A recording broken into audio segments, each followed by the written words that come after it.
বেনাপোল থানার উদ্যোগে বাংলাদেশ জামাতে ইসলামী দুর্গাপুর 2 নম্বর ওয়ার্ডের উদ্যোগে আয়োজিত তাফসীরুল কোরআন মাহফিলের স্বনামধন্য সভাপতি প্রিয় যশোরবাসী, আল্লাহর দরবারে শুকরিয়া জানাচ্ছি, যিনি একটা বিশাল পাথর আমাদের বুকের উপর থেকে নামিয়ে দিয়েছেন। জবান খুলে বলেন আলহামদুলিল্লাহ। এটা যে একটা নিয়ামত, এটা মানেন তো? অনেকে এখনো পর্যন্ত নিয়ামত স্বীকার করতে রাজি না। তারা তো আসলে টের পায়নি, তারা তো বেহেশতে ছিল। এ কারণে ওরা যে নিয়ামত এটা এখনো মানে না, বলে না এটা একটা গজব। হ্যাঁ, আলা ইয়াজিদু যালিমিনা ইল্লা খাসারা। জালেমদের জন্য দিন যত যাবে এই দেশে এখন তাদের ক্ষতি বৃদ্ধি হতে থাকবে। কারণ কি, অনুনাজ্জিলু মিনাল কোরআনি মা হুয়া শিফাউ ওয়া রাহমাতুল লিল মুমিনিন। এই কোরআনে কারীম নাজিল করার ধারাবাহিকতায় আল্লাহ এমন এমন বিধান দিয়েছেন যেগুলো মুমিনদের জন্য শেফা, রোগ মুক্তির কারণ।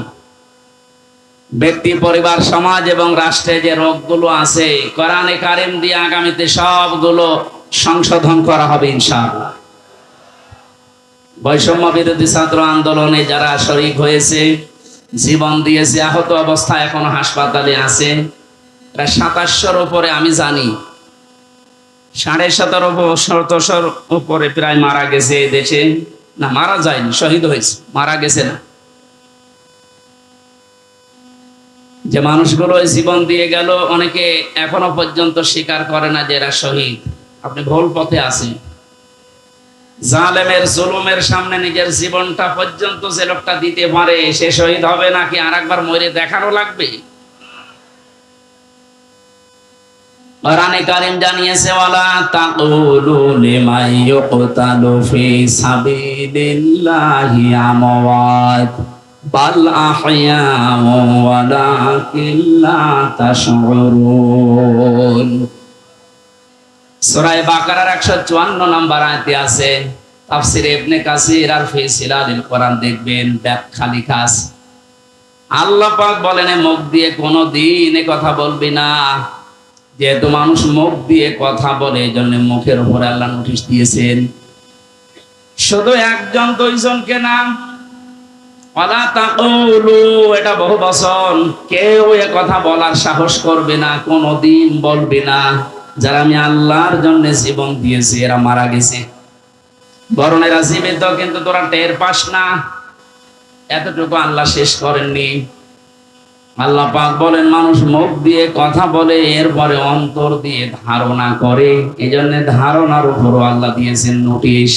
ওয়ালা তাহসাবান্নাল্লাযীনা কুতিলু ফি সাবিলিল্লাহি আমওয়াতা বাল আহইয়াউন ইনদা রাব্বিহিম ইয়ারযাকুন।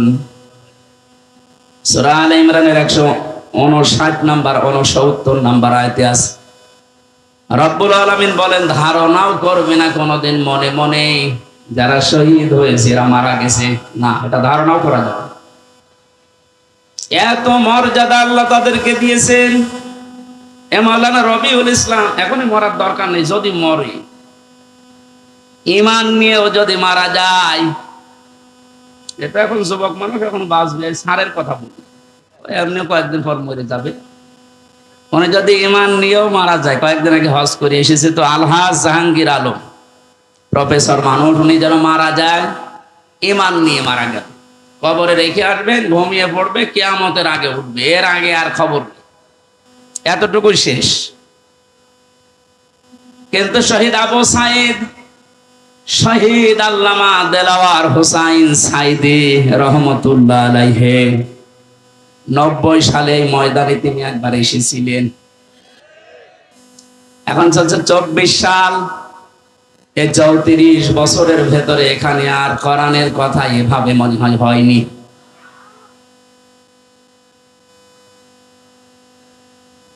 এই মানুষগুলোর নাম বললাম, ওনারা প্রফেসর জাহাঙ্গীরের মতো শুধু ঘুমিয়ে থাকবে কবরে না, আল্লাহ বলেন ওরা জীবিত থাকবে। ইনদা রাব্বিহিম ইরযাকুন, ওরা তাদের রবের কাছে রিজিক খাবে। সুবহানাল্লাহ। আমরা জানি মানুষ ঘুমিয়ে থাকলে খায় না, যেহেতু উনি ঘুমিয়ে পড়বে এই জন্য ওনার খাওয়ার দরকার নেই। যারা জীবিত থাকবে মানুষগুলোর খাবারের দরকার হয়। কিয়ামত পর্যন্ত মহান আল্লাহ শহীদদেরকে নিজে দায়িত্ব নিয়ে খাওয়াবেন। জোরে বলেন আল্লাহু আকবার। শহীদ আবু সাঈদের কি তার জীবনের কোনো মায়া ছিল না? কয়েকদিন আগে গিয়েছিলাম রংপুরে, কবর জিয়ারত করার পরে দেখলাম ওর বাবা বেরিয়ে এসেছে। আমরা বলছো, হুজুর আমার ছেলেটা ছোটবেলা থেকেই প্রতিবাদী, অন্যায় দেখলে ওর নিজের সমর্থন নেই, তারপরও প্রতিবাদ করত। এই শব্দটাকেই তো আমরা চাই।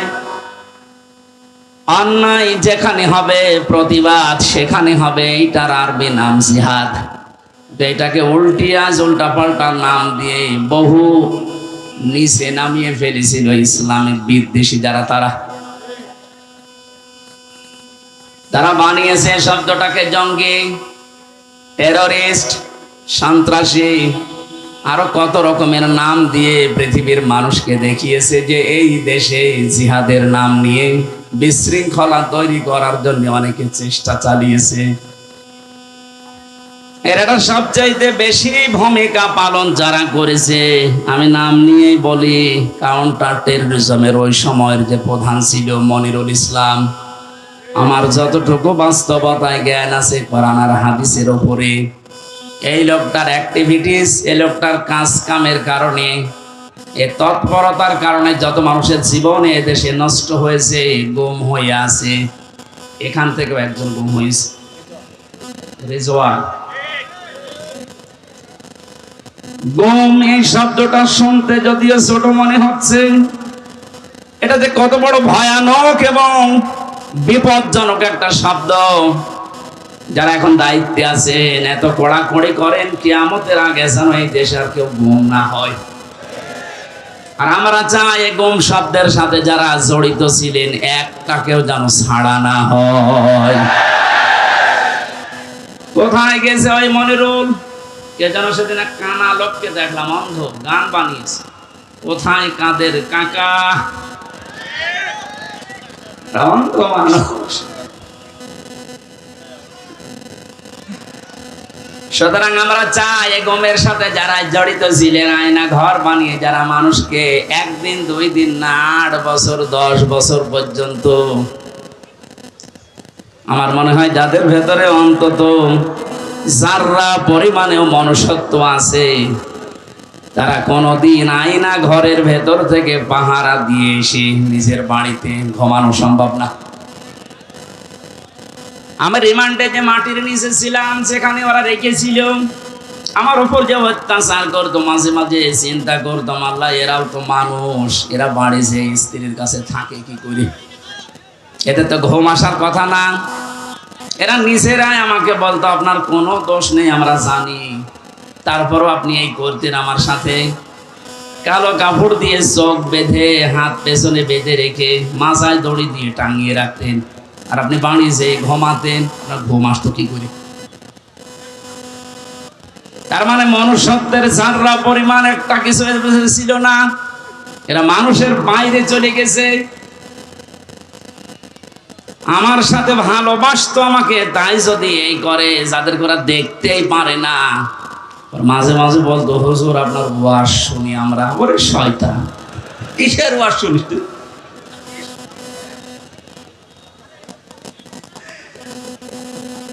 আমি এখান থেকে একটা মেসেজ দিতে চাচ্ছি, যেহেতু রেকর্ড হচ্ছে।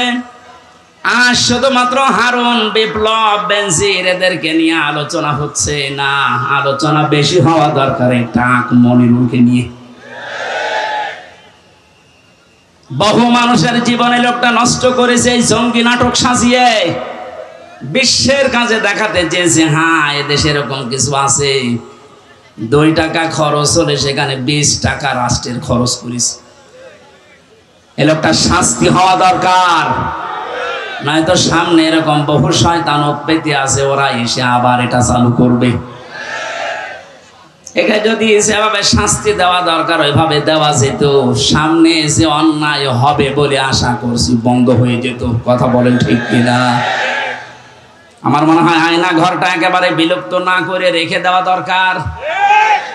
তাম পৃথিবীর মানুষেরা কিয়ামত পর্যন্ত এই পৃথিবীতে যারা আসবে, বাংলাদেশে যারা দেখতে আসবে, এরা যেন দেখে বোঝে যে এই দুনিয়ায় বাংলাদেশ নামক যে দেশ ছিল, এ দেশে একটা জালেম ছিল।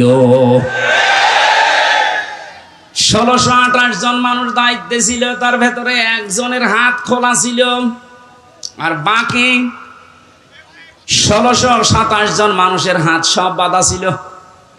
গত কয়েকদিন আগে আমার যত মামলা ছিল সব ঢিসমিস হয়ে গেছে, সব বেকসুর খালাস দিয়ে দিয়েছে। আমি মনে করলাম মাননীয় আদালতকে প্রশ্ন করে যে মাননীয় আদালত, এই মামলা তো 3 বছর আপনার কাছে ছিল, প্রত্যেক মাস 2 মাস 3 মাস পরে পরে মামলা আপনার কাছে আসতো, 3 বছরে কতবার এসেছে, আপনি কোনোদিন এই মামলার রায় দিলেন না। আগে বলতেন যে হাত বাঁধা, এখন হঠাৎ করে রায় দিয়ে শুধু রায় না বেকসুর খালাস, তার মানে আপনি প্রমাণ করে দিলেন যে আমার কোনো দোষ নেই। কথা বলেন না কেন? আমার কোনো দোষ পাইনি, এই জন্যই তো আমাকে বেকসুর খালাস দিয়েছে। তাহলে আমার 3টা বছর যে নষ্ট করে দিলেন, কেড়ে নিলেন, যেভাবে কষ্ট দিলেন, আপনাকে জেলখানার কন্ডেম সেলের ভেতরে আমারে রাখলেন। আমি চাই আমার মামলার আয়ু ওই মিজান থেকে শুরু করে একেবারে উপরে যিনি বসা ছিলেন, যারা এর সাথে জড়িত, প্রত্যেককে আমার মতো 3 বছর শাস্তি দেওয়া হোক। বেশি বলে ফেললাম না? বেশি না।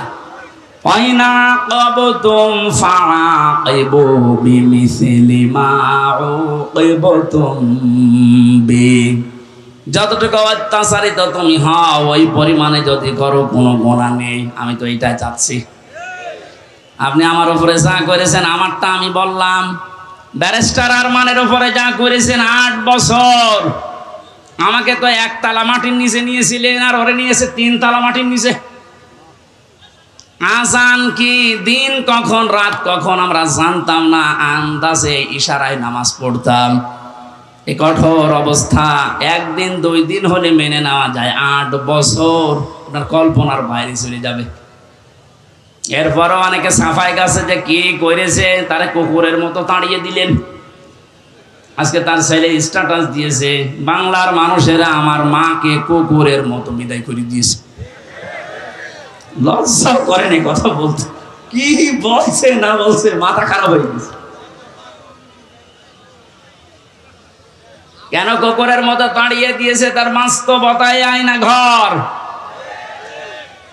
আমার যতটুকু বাস্তব জ্ঞান আছে, এদেশের 18 কোটি মানুষকে যদি এই জালেমরা যা করেছে, 18 কোটি মানুষ সবাই বলে আমরা মাফ করে দিলাম, উদার হয়ে। ব্যারিস্টার আরমানের বউ জীবনও মাফ করবে না।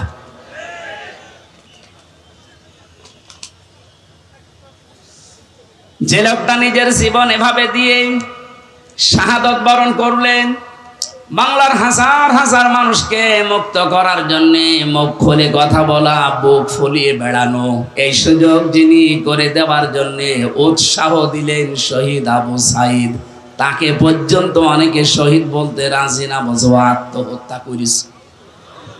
আপনি মানুষ কি অবস্থায় ছিলেন এই 16 বছর আপনি টের পাননি? আপনি টের পাবেন কি করে? আপনি তো বাতিলের 5টা গোলামি করেছেন।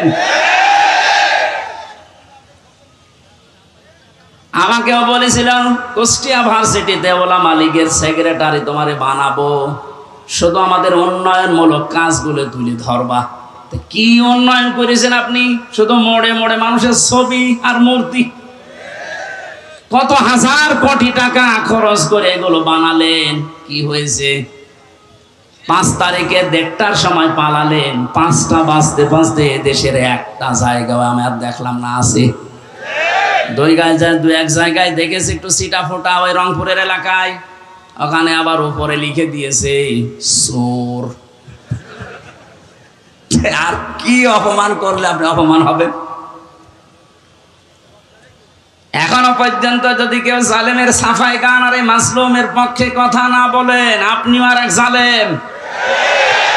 শহীদ আবু সাইদ যেটা করে দেখিয়েছে, শহীদ মুগ্ধ ভাই, ইয়ামেন ভাই, রায়হান ভাই, 1750 উপরে জীবন দিয়েছে এই দেশে 5 তারিখের আগ পর্যন্ত। যারা এগুলো জীবন দিয়ে গেল, উৎসাহ দিয়ে হাজারো মানুষকে, লক্ষ মানুষকে রাস্তায় নামিয়ে জালেমকে বিদায় দিল।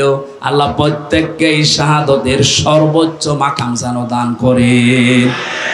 কোনদিনে কথা বলবেন না ওরা মারা গেছে, ধারণাও করবেন না। বৈষম্য বিরোধী ছাত্র আন্দোলন করতে গিয়ে যে 9 দফা আমি দেখতে পেয়েছিলাম, এর 2 নাম্বার যে দফা ছিল রাষ্ট্র সংস্কার করবে, তারা শুরু হয়ে গেছে অলরেডি। আমরা আহ্বান জানাবো যারা দায়িত্বে আছেন, ইমিডিয়েটলি সকাল আসতে আসতে যেন শুনি বাংলার 1628টা চেয়ারের আগের কেউ নেই, সব নতুন এসেছে। এটা এত জরুরি এখন, কারণ এগুলো সব ছিল জালেমদের দোসর। জালেমের একা অত ক্ষমতা ছিল না, এগুলো সব সাহায্য করেছে। যতগুলো কারাগারে আলেমদেরকে সব চাইতে বেশি শাস্তি দিয়েছে, তার ভেতরে কাশিমপুরের হাই সিকিউরিটি এইটা।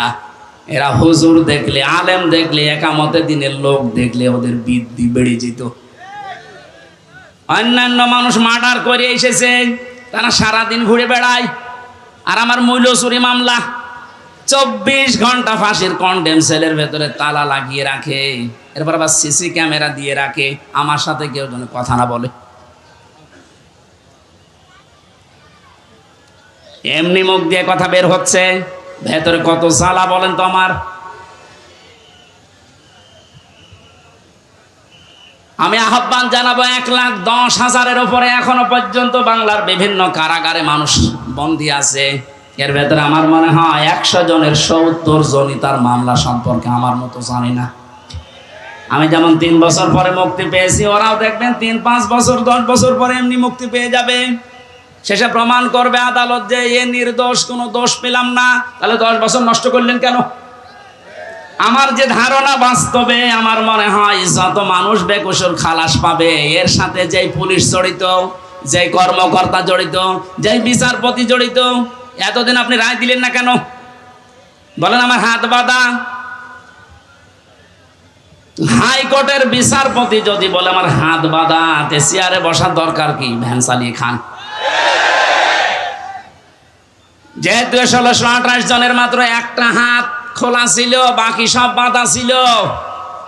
আমার বিচারপতি আমার এই কথাই বলতো, হুজুর কি করবো, এতদিন হাত বাঁধা ছিল, এখন হাত খুলে গেছে, এজন্য কোনো কিছু দেখতে পাই না। আমার মামলাটা এভাবে দেখার পরে বলছে, কি নিয়ে বিচার করব, কোনো মাল নেই, দা খালাস দিয়ে দিলাম।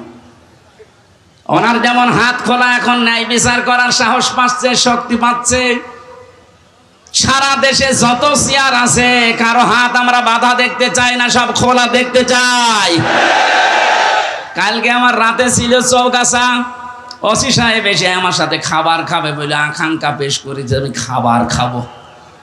দেখা করার পরে বলছো, হুজুর আমি আপনাকে থানায় এই কয় বছর আসতে দেইনি, আমারে মাফ করে দেন, আমার কিছু করার নেই, আমার হাত বাঁধা ছিল। শুধু এই ওসি না, এদেশের 1628 জন যে বলছে, আমি হিসাব করে করে দেখেছি, প্রতিটা ডিসি, এসপি, এএসপি, টিওনো, ওসি, এমপি, মন্ত্রী, উপজেলা চেয়ারম্যান, মেয়র, এগুলো হিসাব করে মিলাবেন, দেখবেন কলম খাতা দিয়ে 1628 জন হবে। এই মানুষগুলো এখন সব যেহেতু হাত খোলা, আমরা চাই যে এদের হাত কিয়ামতের আগে যেন আর কেউ বেঁধে দিতে না পারে, তাহলে ন্যায় বিচার কায়েম হবে। আর পরিপূর্ণ যদি দেখতে চান তাহলে কোরআন লাগবে। কথা বলেন না কেন? অনেকে প্রশ্ন করে, কয়েকদিন আগে আপনি সিঙ্গাপুরে, মালয়েশিয়া গেলেন, ওখানে তো কোরআনের আইন চলে না, তো ওখানে তো ন্যায় বিচার আছে। হ্যাঁ আছে, 100% নেই। ওরাও আন্দাজের উপরে মানুষের কথা শুনে অনেক অবিচার করে, আমি নিজে দেখেছি। কারণ ন্যায় বিচার কায়েম করার জন্য এইটার বিকল্প পৃথিবীতে কিছু নেই। অমান হাকামা বিহি আদালা, যারা কোরআন দিয়ে বিচার করে এরা ন্যায় বিচার কায়েম করতে পারে। সুতরাং পৃথিবীর যেখানে এইটা কায়েম না হবে 100% আপনি ন্যায় বিচার পাবেন না। 53 বছর তো দেখতে পেলেন, এই যে মাওলানা আজিজুর রহমান মুরব্বী বসে আছে, 53টা বছরই হয়তো উনি দেখেছে, ওনার বয়সটা দেখছি, বাবা চালিয়েছে উনি দেখেছে, স্বামী চালিয়েছে উনি দেখেছে, চাচা চালিয়েছে উনি দেখেছে। আমার যেহেতু 92 সালে জন্ম, চাচা পর্যন্ত মনে হয় আমি পাইনি, কিন্তু ববুরটা আর ভাবিকটা তো দেখলাম। কথা বলছে না কেন? 53 বছরে কি হয়েছে সব দেখতে পেলাম, বিশেষ করে এই 2 ট্রাম। কাঙ্ক্ষিত মানের কি আসে তা তো সবই দেখেছি, কারণ মুখে মুখে খালি বুড়ি উড়িয়েছে, উন্নয়নের মহাসড়কে দেশ চলছে। এই জন্য আহ্বান জানাচ্ছি, এখন শুধু বাকি আছে এইটা দিয়ে দেশ চললে কেমন দেখা যায়। এটা দিয়ে যেন বাংলার 56,000 বর্গ মাইল চলে, আর কেমন দেখা যায় এটা দেখে মরার খুব ইচ্ছা আমার। কার কার ইচ্ছা আছে এটা দেখতে? হাত তোলেন তো, লিল্লাহে তাকবীর। আন্দাজে হাত তুলবেন না, সামনে কিন্তু আসছে এটা দেখার। লিল্লাহে তাকবীর।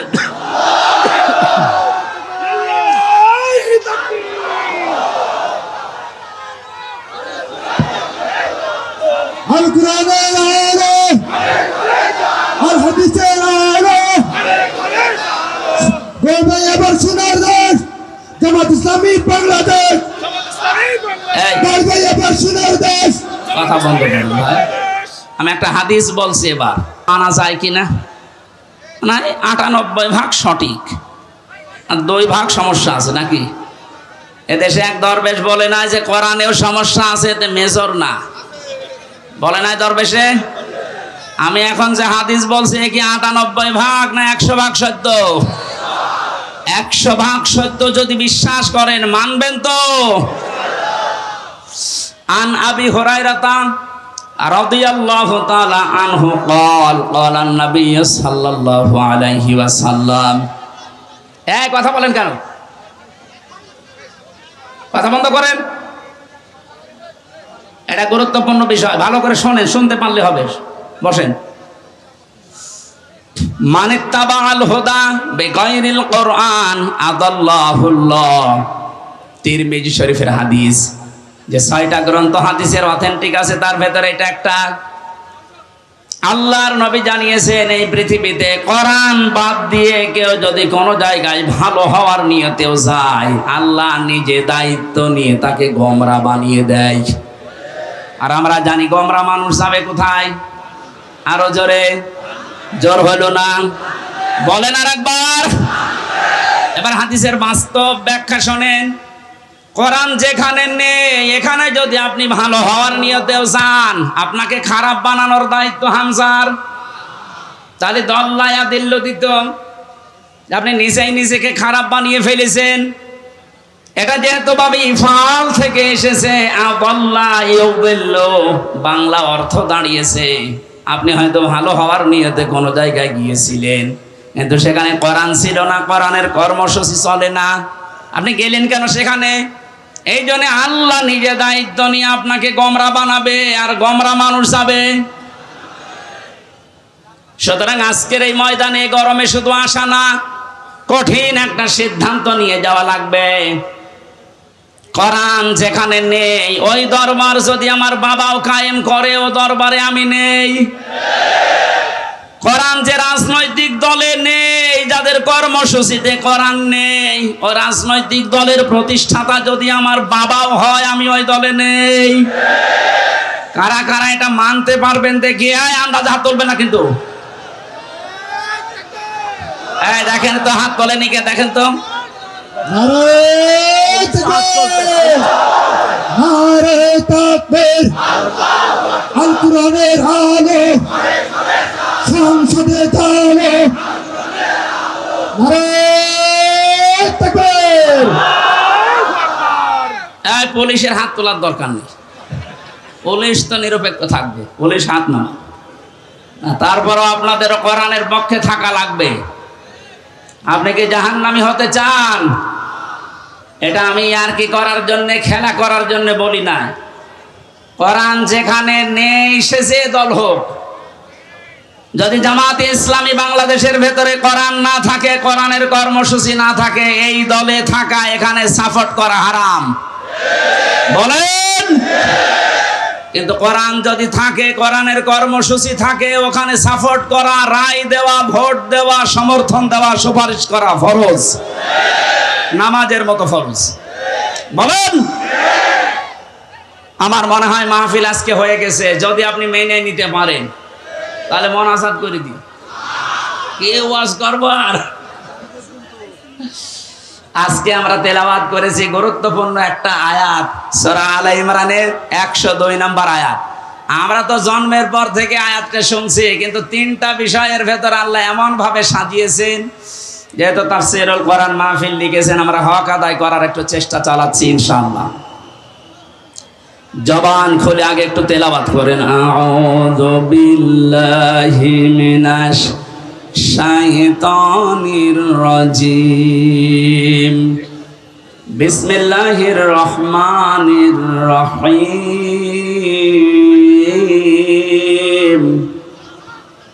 ইয়া আইয়ুহাল্লাযীনা আমানু তাকুল্লাহা হাক্কা তুকাতিহি ওয়া লা তামুতুন্না ইল্লা ওয়া আনতুম মুসলিমুন।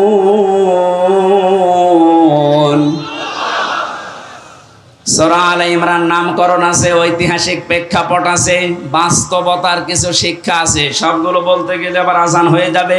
আমি শুধু এখান থেকে যে শিক্ষাগুলো বের করতে পেরেছি ওইগুলো আপনাদেরকে আমি শোনাচ্ছি।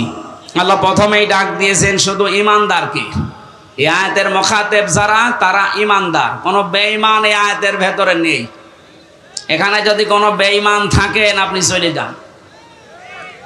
দেখেন তো কোনটা যাচ্ছে না, এটা না। বেঈমানের আর ঈমানের কি পার্থক্য? মানে আমি যে ঈমানদার এটা বোঝা যাবে কখন? ইদা সাররাতকা হাসানাতুকা ওয়া সাআতকা সাইয়্যাতুকা ফাআনতা মুকমিন। সাহাবী প্রশ্ন করলেন, হে নবী, আমার যে ঈমান আছে আমি কিভাবে টের পাবো? বিশ্ব নবী বলেন, যখন তোমার ভালো কাজগুলো তোমাকে আনন্দ দেবে, অন্যায় কাজ দেখলেই তোমার কষ্ট লাগবে, তখন বুঝবে যে তোমার ঈমান আছে। ও বেনাপোলবাসী, এই বেনাপোলে এমনও মানুষ আমি পেয়েছি, ভালো কাজ দেখলে করলে ওর আনন্দ লাগে না, কষ্ট লাগতো। এই ময়দানে এনামুল হাসান আমার মাহফিল নিয়েছিল। এখানে যিনি ওই সময় দায়িত্বে ছিল, কি অপূর্ব নাকি নাম যেন, সে যে হাসান হোক, এতটুকু মনে আছে আমার। লোকটা আমার নিজে জানিয়েছে, আপনি যেন যশোর পার হবেন না, মনে হচ্ছে দেশ ওর বাবার। এখন মামলা খেয়েছে, এখন টের পাচ্ছে। ওর যে অন্যায়ের ফেরেশতা দেখলাম, ফেরেশতা যদি ওরে ধরে ওর বাপ বলার সময় দেবে না।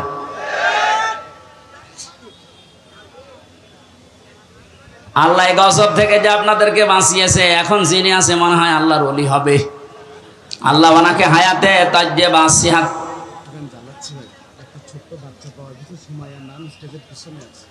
একটা ছোট বাচ্চা পাওয়া গেছে সময়া, স্টেজের পেছনে আছে। যদি কারো হয়ে থাকে, মাইকের আওয়াজ যাচ্ছে যত দূর, ওখান থেকে নিয়ে যান।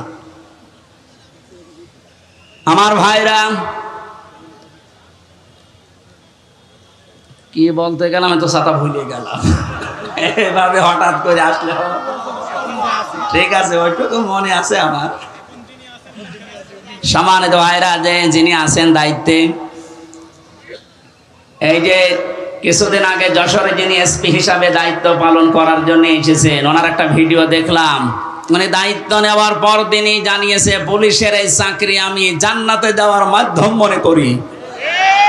এটা একটা আল্লাহর ওলি যদি এই কথা মতো কাজ করতে পারে। মসজিদের ইমাম সাহেব যদি বলে আমি ঘুষ খাই না, ওরা ঘুষ দেবে কে? আরে বেনাপোলের ওসি সাহেব যদি বলে আমি ঘুষ খাই না, এটা আল্লাহর ওলি।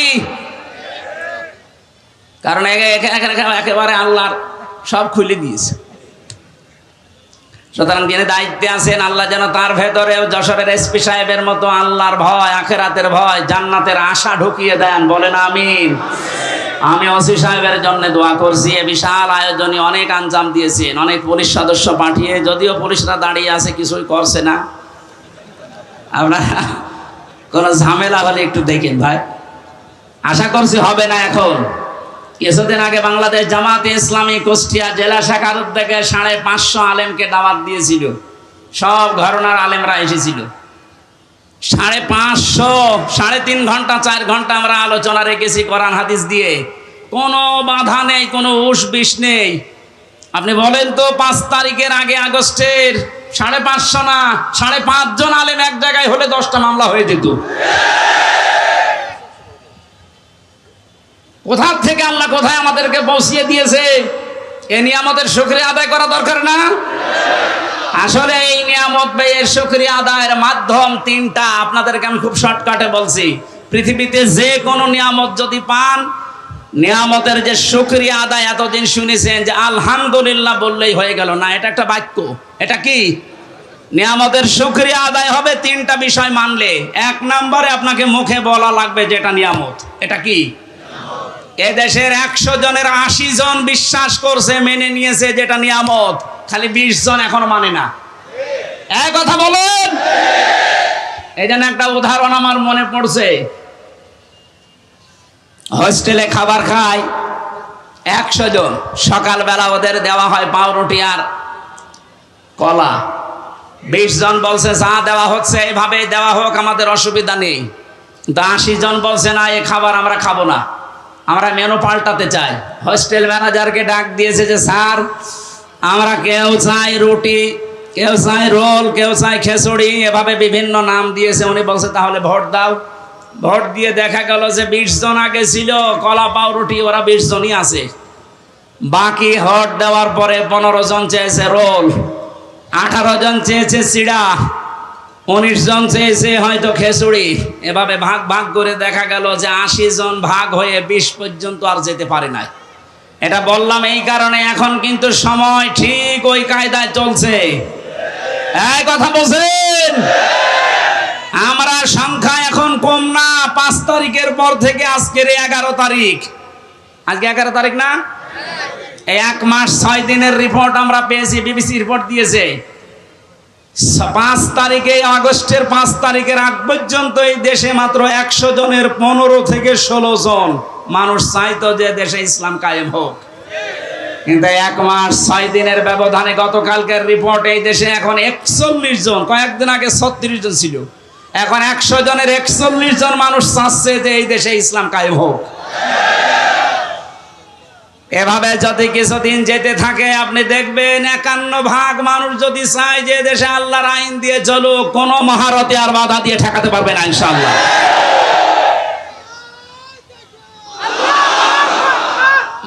আমার কথা শেষ করতে, ওরা বসান বসান। সম্মানিত ভাইরা, আমরা 80 জন, এরপরও আমরা 20 জনের সাথে পারছি না, কারণ ওরা সব এখনো কলা পাউরুটিতে আছে। কথা বলেন। আমরা 80 জন যদি এখন ভাগ ভাগ হয়ে 15, 17, 18, 19 যায়, 20 পার হতে না পারি, কিয়ামতের আগে কিন্তু এদেশে আল্লাহর বিধান আসবে না। যেন আমরা চাই ছোটখাটো বিষয়ে সব মতপার্থক্যবাদ। এই আয়াতের পরবর্তী আয়াতে এই কথাগুলো আল্লাহ দিয়েছেন, তোমরা সবাই মিলে ঐক্যবদ্ধ হয়ে আল্লাহর রজকে আঁকড়িয়ে ধরো। মাওলানা মামুনুল হক হাফিজাহুল্লাহ 3 বছর আমার সাথে ছিল পাশের রুমে। উনি মাঝে মাঝে আমারে বলতেন, হামজা, বাইরে ভাবতাম কি আর ভেতরে এসে দেখছি কি। আমরা মারামারি করতাম বাইরে, 5 কলিনা 3 কলিনা লম্বা টুপি এই নিয়ে। মওদুদি রহমতুল্লাহ আলাইহির এই ভুল আমরা ধরতাম। কেউ হাত বাঁধা নিয়ে, কেউ মোনাজাত নিয়ে ফতোয়াবাজি করতাম। আর এখানে এসে বাস্তবতায় কি দেখছি, বাইরে যদি যেতে পারি, কথা দিয়ে গেলাম তোমার সাথে, বাইরে যেতে পারলে সব ছোটখাটো বিষয় বাদ, আমরা সব এখন আল্লাহর দিনের জন্য এক হব। আমি দেখতে পাচ্ছি ইউনিয়নের কথা রাখতেছেন। সব ঘরানার ইসলামী মাইন্ডের হোক আর যারা উদারপন্থী এই দেশে আছে, জালেম বাদ দিয়ে, তারা সব এখন প্রায় এক হয়ে গেছে। যেহেতু এটা ফরজ উনি উপলব্ধি করেছে, উনি তো আর আমার মতো ছোটখাটো হুজুর না, শাইখুল হাদিসের বেটা শাইখুল হাদিস। কথা বলেন না কেন? যে সিদ্ধান্ত নিয়ে উনি এগিয়ে এসেছেন। আর যেভাবে মানুষ ছাড়া দিচ্ছে দেশের সব ইসলামপন্থী মানুষেরা, সামনে একটা সম্ভাবনা আমি দেখতে পাচ্ছি। ভেতরের অবস্থাটা বাইরে এসে এখন যেটা বুঝলাম, আমার আল্লাহ মনে হয় চাচ্ছেন যে তার কালাম দিয়ে আমাদের এই দেশটা চলুক। এই জন্য পাঠাতে হবে ডিপজলকে, মিশান সওদাগরকে, পরিমণিকে পাঠাবেন, যাকে মাওলানা আজিজুর রহমান। কথা বলে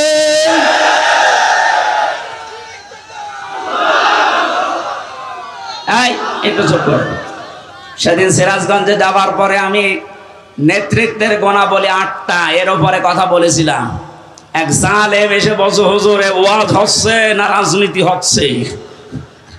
এইটাই আসল ওয়াজ। এতদিন পর্যন্ত আমাদের আদর্শ ঠিক করতে পারি নাই, এই কারণে মাথার উপরে যাদের ঝড়ি ছিল আমাদের পর্যন্ত আসি না। রাসূলুল্লাহ আবু জাহেলের মাথা থেকে, আবু লাহাবের মাথা থেকে খাদ্যের ঝড়ি যখন আবু বকরের মাথায় দিয়েছেন, ওমরের মাথায় দিয়েছেন, এতদিন যারা খাবার পায়নি এখন খাবারের অভাব হয়নি। ঝড়ি তো একই ছিল, শুধু মানুষ পাল্টিয়েছে। কথা বলেন ঠিক কিনা? আমরাও তো ঝড়ি ঠিকই আছে, শুধু পাল্টিয়ে চাকলাদার মার্কা লোককে বাদ দিয়ে আমরা আজিজুর মার্কা লোক চাই। ঝড়ি ঠিকই থাকবে, খাবারের অভাব হবে না ইনশাআল্লাহ। আপনি কি বেশি বলে ফেললাম? না না, কিসের বেশি, কম হয়ে গেছে। আমি যেটা বিশ্বাস করছি, কোরআন পড়ে কোরআন দেখে, সেইটাই আমি জানাচ্ছি। খালি ঝড়ি পাল্টিয়ে দেন, এদেশে কোনো কিছুর অভাব নেই, শুধু সৎ নেতৃত্ব আর যোগ্য বন্টনের অভাব। এই কারণে আমরা খাবার পাই না। এগুলো ফিরিয়ে দেন, দেখেন কি হয়। আপনাদের এলাকা তো সাক্ষী, মাওলানা রিয়াসাত আলী। কথা বলছেন না কেন? এই পাশের যে পাশের থানায় ছিল কে, মুহাদ্দিস আবু সাইদ। এর চাইতে জ্বলন্ত সাক্ষী আর কি চান? দিয়ে দেখেন তো এরকম মানুষকে। আমি কথা দিয়ে যাচ্ছি, যদি যা বলছি না মেলে, আমি জীবনে মাহফিলে আর কোরআনে কথা বলবো না, আপনাদের মতো হয়ে যাব। যান। এই জন্য আল্লাহ ভালো কাজ দেখলে যদি আমাদের ভালো লাগে, আনন্দ লাগে, অন্যায় দেখলে যদি কষ্ট লাগে, দুঃখ পান, বুঝবেন যে আপনার ভেতরে আর যা থাক ঈমান আছে। এইরকম ঈমানদারকে আল্লাহ ডাক দিয়েছেন, ইত্তাকুল্লাহ, আমি আল্লাহকে ভয় করো। তাকওয়ার ব্যাখ্যা এতদিন পর্যন্ত কি শুনেছেন আমি জানি না। অনেকে মনে করে তাকওয়া মানে বিশাল জুব্বা গায়ে দিয়ে, পাগড়ি মাথায় দিয়ে, হাতে একটা তসবিহ নিয়ে শুধু এই সারের মতো পান খাবেন। না না, উনি পান খায় এই জন্য বলছে না। আমি দেখেছিলাম বাস্তবে পাবনায় একবার, এক হুজুর আমার আগে ওয়াজ করছে, আমার ভাইরা, আমার এই পীর এত বড় আল্লাহর ওলি প্রতিদিন 30টা করে পান খায়, প্রতি পানে হাকিমপুর জর্দা খায়। মরিদরা বলছে সুবহানাল্লাহ। এইটাই যদি সুবহানাল্লাহ হয়, নাউজুবিল্লাহ হবে কোন জর্দায়? আপনাদের এলাকায় যেহেতু এই জিনিস তৈরি হয়, এই জন্য ওই জিনিসের কথা তো বলা যাচ্ছে না। এটাকে এখনো তৈরি হচ্ছে। আমি আকিস গ্রুপে চাকরি করতাম 8 দিন হাসপাতালে ঢাকাতে। ডাক্তার মোহাম্মদ মহিউদ্দিন আকিস সাহেবের বড় ছেলে। বলেছিলাম, স্যার এই অখাদ্য কুখাদ্য একটু বাদ দিয়ে অন্তত খাদ্য তৈরি করেন মানুষের। ওনারা মনে হয় এটা বেঁচে দেওয়ার কথা। কি করেছে আমি তো 3 বছরের ভেতরে আমি আর জানি না। তো এই যে এইরকম দৃশ্য দেখলে আমরা আল্লাহর ওলি মনে করি, তাকওয়াবান মনে করি না। তাকওয়া হচ্ছে যেখানে যিনি দায়িত্ব পালন করবেন ওই জায়গাতে শিক্ষা এবং দীক্ষা নিয়ে, কথাগুলো খেয়াল করেন, যেখানে যেই লোকটা বসবে, দায়িত্ব পাবে, ওই বিষয়ের উপরে তার শিক্ষা লাগবে, প্রশিক্ষণ লাগবে, এবং বাস্তবে সে যেন সুচারুরূপে কাজটা আঞ্জাম দিতে পারে। এর আরবি নাম তাকওয়া। এইটাই করতে চাই বাংলাদেশ জামাত ইসলামী এবং ইসলামী ছাত্র শিবির। আমি বাস্তব দেখছি, এই কারণে বলছি, যোগ্যতা সম্পন্ন মানুষ শিক্ষা এবং দীক্ষা দিয়ে জায়গায় তুলে দেন, আল্লাহর কসমে দেশটা দাঁড়িয়ে যাবে ইনশাআল্লাহ। একটা নাস্তিক, আল্লাহ বিশ্বাস করে না, অধ্যাপক আনিসুর রহমান, এই লোকটা ঘোষণা দিয়েছে বাংলাদেশ জামাত ইসলামী এবং ছাত্র শিবিরের হাতে 5টা বছর তুলে দেন। উনি গ্যারান্টি দিচ্ছে দেশে দুর্নীতি, চুরি, অন্যায়, অবিচার সব 5 বছরে বিদায় নিয়ে চলে যাবে। আল্লাহ বিশ্বাস করে না এই লোকটা এই কথা বলতে পারে। আর আপনি একটু নামাজও তো পড়েন, নামের আগে হাজি আছে, তাও আপনি বিশ্বাস করেন না। আপনি ফিরে এসে দেখেন কি হয়।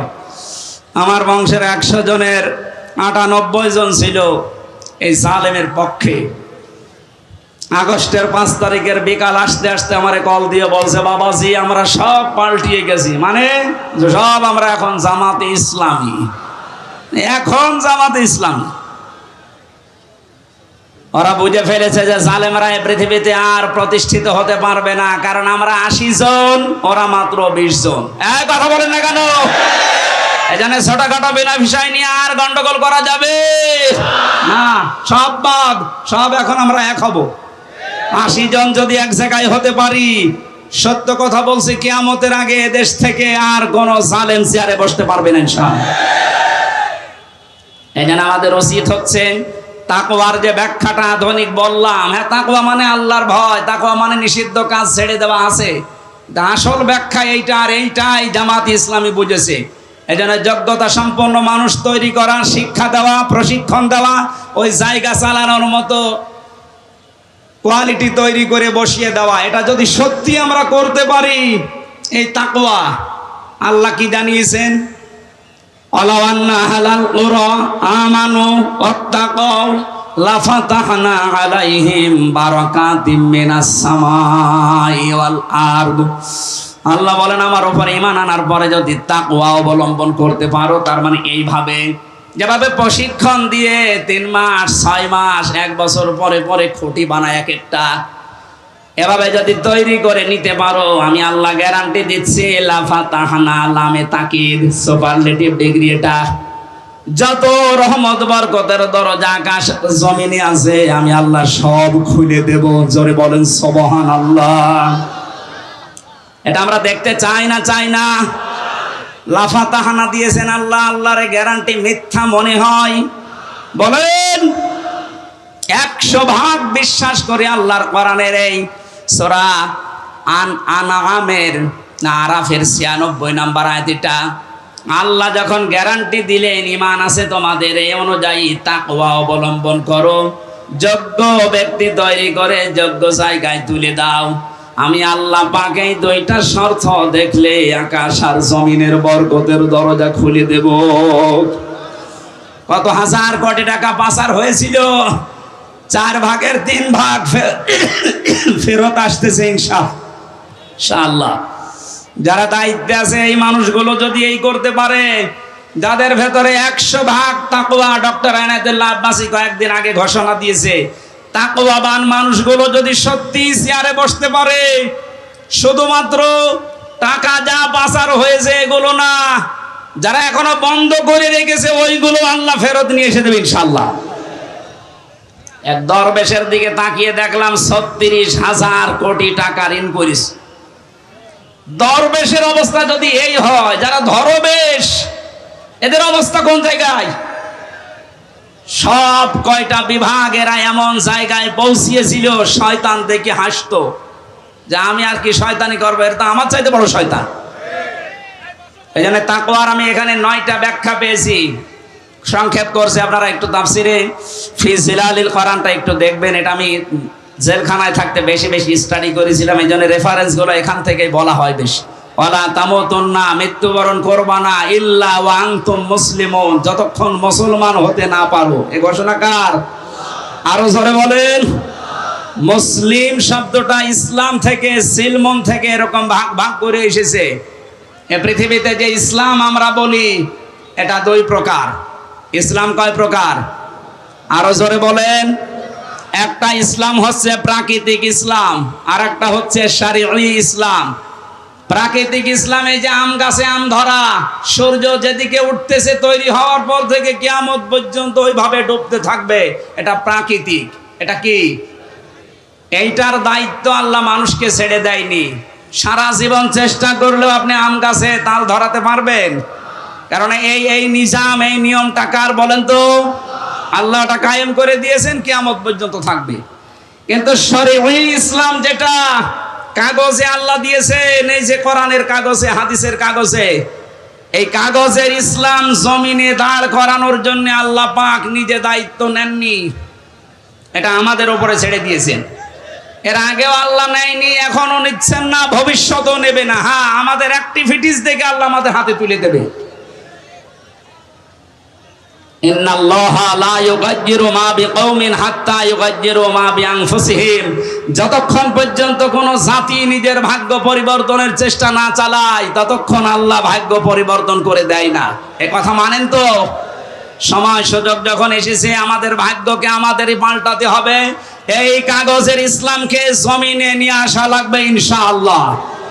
বলেন, এটা যদি সত্যি জমিনে ইজহার হয়ে যায়, মান করাল কোরআনা ফাস্তাজহারাহু, যে ব্যক্তি কোরআন পড়ে আর কোরআনকে বিজয়ী করার চেষ্টা করে, ফাহাল্লা হালালাহু ওয়া হাররামা হারামাহু, এর হালালকে হালাল, হারামকে হারাম জেনে ছেড়ে দেয়, আদখালাহুল্লাহুল জান্নাহ, নবীজি বলেন আল্লাহ তাকে জান্নাতে দিয়ে দিয়েছে। বলেন আল্লাহু আকবার। এ কাজ যদি কেউ না করে, দুনিয়ার কাজ মনে করে ছেড়ে দেয়, যে কাগজ ইসলামকে জমিনে প্রতিষ্ঠিত করা এটা রাজনীতি, দুনিয়ার কাজ, নবীজি বলেন মান মাতা, যে ব্যক্তি মরে গেল, অলাম ইয়াখুজু, গজওয়া করা, আন্দোলন করা, দিন কায়েম করার কোন সিদ্ধান্ত, মন মানসিকতা, সাপোর্ট তার ছিল না, অলাম ইউহাদ্দিস বিহি নাফসাহু মাতা আলা শুবাতিন মিনান নিফাক, এই লোকটা মারা যাওয়ার সময় নামাজি হতে পারে, রোজাদার হতে পারে, হজ করা হতে পারে, কিন্তু মুনাফিক হয়ে মরবে। বলেন নাউজুবিল্লাহ। আল্লাহ আমাদের হেফাজত করুন। প্রচন্ড গরম, এক আর রাতের মাহফিল শেষ শ্যামনগরে, এই জন্য খুব তাড়াতাড়ি করছি। এত গরমে আমারও সহ্য হচ্ছে না। আগামীতে নিয়ে আসলে রাতের বেলায় নিয়ে আসেন, এসার পরে তুলে দেনে মারা কয়েক ঘন্টা কথা বলবো। রহিতা আছে, এই সারের গ্রামে আছে কিছুদিন পরে, 8ই ডিসেম্বর রহিতা মনিরামপুরে, এখানে যাবেন, এসার পরে উঠবো ইনশাআল্লাহ। না, খুব কষ্ট হচ্ছে। আল্লাহুম্মা আমিন। লা ইলাহা ইল্লা আনতা সুবহানাকা আনফুসানা ওয়া ইল্লাম তাগফির লানা ওয়া তারহামনা লানাকুনান্না মিনাল খাসিরিন। ও আরশের মালিক, দিনের বেলা হাজারো কাজ আমাদের ছিল, সব বাদ দিয়ে তোমার কোরআনের জন্য ছুটে এসেছি। তুমি তো বলেছো আমার দিকে এক পায়ে গিয়ে আসলে আমি তার দিকে দৌড়িয়ে যাই। দেখো আমাদের এখানে এমন মানুষ বসে আছে, 5টা মিনিট তার জন্য বের করা সম্ভব না, এত ব্যস্ত। সব বাদ দিয়ে তোমার কোরআন বোঝার জন্য, শোনার জন্য যারা ছুটে এসেছে, এদেরকে তুমি অমরের মতো তুলে নাও। জিরো থেকে হযরতে ওমরকে যেভাবে হিরো বানিয়ে দিয়েছ আল্লাহ, যশোরের এই মানুষগুলোকেও তুমি কোরআনের ইজ্জতে হিরো বানিয়ে দাও। মাহফিলের সওয়াব যদি দিয়েই থাকো, আল্লাহ তাআলা সাইফুল ভাই সহ, এনামুল হাসান বিন নূর সহ যত মানুষ এই মাহফিলে রাত দিন, একটা দিন পোড়া পেয়েছে, একটা রাত পোড়া পেয়েছে, না ঘুমিয়ে না খেয়ে সারা রাত সারা দিন ধরে যারা জান্নাতের বাগান সাজিয়েছে, এদেরকে তুমি উত্তম প্রতিদান দাও। যারা স্বেচ্ছাসেবকের দায়িত্ব পালন করছে আল্লাহ, যে প্রশাসনের ভাইগুলো আজকে দায়িত্ব পালন করেছে, এদেরকে যে মা পেটে নিয়েছে, মায়ের পেট তুমি খাদিজার মতো বানিয়ে দাও। হাজার হাজার লক্ষ লক্ষ মা বোনেরা এখানে বসে আছে পেছনে, আইলেদেরকে তুমি আয়েশার মতো, ফাতিমার মতো বানিয়ে দাও। অনেকের এমন রোগ আছে মানুষের কাছে বলতেও পারে না, তোমার কাছে বলছে আল্লাহ তুমি শুনতেছো। যাদের যে রোগ দিয়েছ আল্লাহ শেফায়ে কামেলা জেলা নসিব করে দাও। তোমার হাবিব জানিয়েছে, বান্দা যখন গুনার কথাগুলো স্মরণ করে, পেছনের অপরাধগুলো মনে করে, চোখের পানি এক ফোঁটা ফেলতে পারে, আল্লাহ পাক তার পেছনের অপরাধ শুধু মাফ করে দেয় না, জায়গাগুলো নেকি দিয়ে পাল্টিয়ে দেয়। দেখো কত মানুষ এখানে বসে আছে, মাথা নিচু করে, চক্ষু বন্ধ করে, জীবনের অপরাধগুলো স্মরণ করে করে তারা কাঁদতেছে। আল্লাহ বড় আশা নিয়ে আমিও হাত তুলেছি, আমাদের জীবনের একটা অপরাধও আর বাকি রেখো না। শয়তানের ধোঁকায় নফসের জালে পড়ে আমরা অপরাধ করেছি, আমরা স্বীকার করছি। গোপনে না, আমরা প্রকাশ্যে ঘোষণা করছি আমরা অপরাধী। আমরা অপরাধী, আমরা স্বীকার করে নিলাম। আল্লাহ, আদম নবী আমাদের আদি পিতা, তিনি অপরাধ স্বীকার করেছিলেন, তুমি মাফ করে দিয়েছো। শয়তান অপরাধ স্বীকার করার পরে স্বীকার করে নাই, অপরাধ করার পরে জন্য তুমি মাফ করো নাই। আমরা শয়তানের মতো না, আমাদের বাবা আদম নবীর মতো আমরাও মাথা নিচু করে ক্ষমা চাচ্ছি। আল্লাহ, সত্যি আমরা অনুতপ্ত, আমরা অনুশোচনা করছি, স্বীকার করছি সবার সামনে আমি হামজা অপরাধী। আল্লাহ, তুমি মাফ করে দাও। আস্তাগফিরুল্লাহাল্লাযী লা ইলাহা ইল্লা হুয়াল হাইয়ুল কাইয়্যুম ওয়া আতুবু ইলাইহি লা হাওলা ওয়ালা কুওয়াতা ইল্লা বিল্লাহিল আলিয়্যিল আযীম। রব্বুল আলামিন, আমাদের অভিভাবক এখানে বসে আছে মাওলানা আসিফুর রহমান। আল্লাহ তাআলা, তুমি তাকে কাঙ্ক্ষিত জায়গায় পৌঁছিয়ে জাতির খাদেম বানিয়ে দাও। মাওলানা হাবিবুর রহমান সহ আল্লাহ তাআলা কত আলেম এখানে বসে বসে দোয়া চেয়েছে। আমার সাথে মাওলানা হোসাইন এসেছে, ওর বাবাকেও হারিয়ে ফেলেছে। আমার বাবা বেঁচে আছে, এজন্য আমি জানি না কি জিনিস। ও মাঝে মাঝে দেখি বাবার কথা বলে। আল্লাহ, মাওলানা হোসাইনের বাবাকে তুমি কবরে জান্নাত দিয়ে দাও। কবির বিন সামাদ ভাই তার বাবাকে হারিয়েছে। আল্লাহ, তার বাবা আলেম ছিল, তার বাবাকেও কবরে ক্ষমা করে দাও। অ্যাডভোকেট রকানুজ্জামান, রবিউল ইসলাম সহ এনামুল হাসান ভাই সহ শত আলেম এখানে এসেছে। যে বাড়িতে ছিলাম আল্লাহ সাইফুল ভাই, তার মাকে দেখলাম, তোমার বাবাকে মাফ করে দাও। তার সন্তান আদি যেগুলো আছে সহি সালামতে রাখো। এই ময়দানে যারাই দায়িত্ব পালন করছে কোরআনের, আল্লাহ তুমি তার দিকে একটু এগিয়ে যাও। আগামীতে এই মাহফিলটা কোরআনের জন্য বিশাল আকারে কবুল করে নাও। এলাকায় মাটির নিচে যত মানুষ